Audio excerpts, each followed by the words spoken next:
தலைப்புச் செய்திகளை பார்க்கலாம்.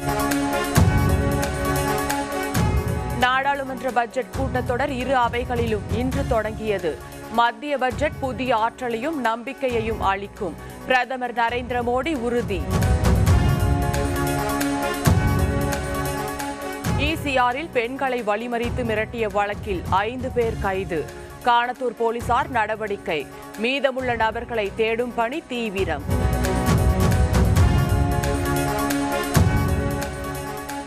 திமுக அரசு விவசாயிகள் நிலத்தை அபகரித்து கார்ப்பரேட் கம்பெனிகளுக்கு தாரை வார்க்க முயற்சி செய்கிறது. பாஜக மாநில செயலாளர் அஸ்வத்தாமன் குற்றச்சாட்டு.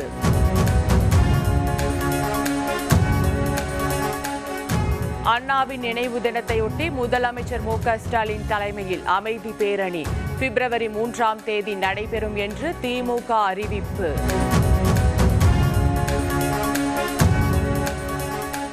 மக்களுக்காகவும் மக்களின் அன்புக்காகவும் தான் டங்ஸ்டன் திட்டம் ரத்து செய்யப்பட்டது. மாநில அரசு அந்த பகுதியை பாதுகாக்கப்பட்ட வேளாண் மண்டலமாக அறிவிக்க வேண்டும் என அண்ணாமலை வலியுறுத்தல்.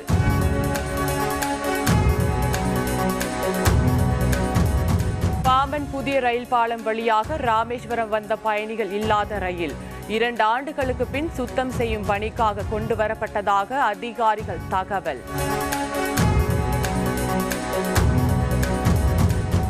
வடசென்னை வளர்ச்சி பணிகள் குறித்து முதலமைச்சர் மு.க. ஸ்டாலின் ஆய்வு. முடிவுற்ற பணிகளை மக்கள் பயன்பாட்டுக்கு திறந்து வைப்பு.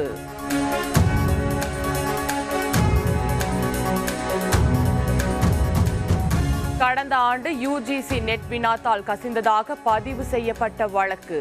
வினாத்தாள் கசிவுக்கு ஆதாரம் எதுவும் கிடைக்கவில்லை என சிபிஐ நீதிமன்றத்தில் அறிக்கை. வெளிநாட்டில் இருந்து இந்தியா வரும் விமானங்களில் சேட்டலைட் போன் பயன்படுத்த அனுமதி கிடையாது. இந்திய விமான போக்குவரத்து இயக்குநரகம் அறிவிப்பு.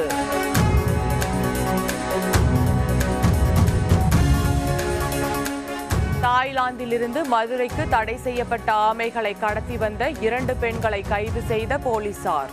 கடத்தி வந்த ஆமைகளை பறிமுதல் செய்து வனத்துறையினரிடம் ஒப்படைப்பு.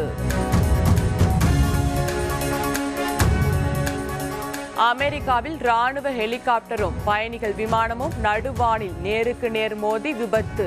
சம்பவ இடத்தில் 67 பேர் பலியான நிலையில் 28 பேரின் உடல்கள் மீட்பு. எஞ்சியோரின் உடல்களை தேடும் பணி தீவிரம்.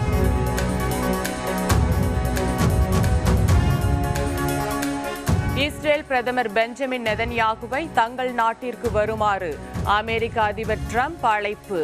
வெளிநாட்டு தலைவருக்கு டிரம்ப் விடுத்த முதல் அழைப்பு என தகவல்.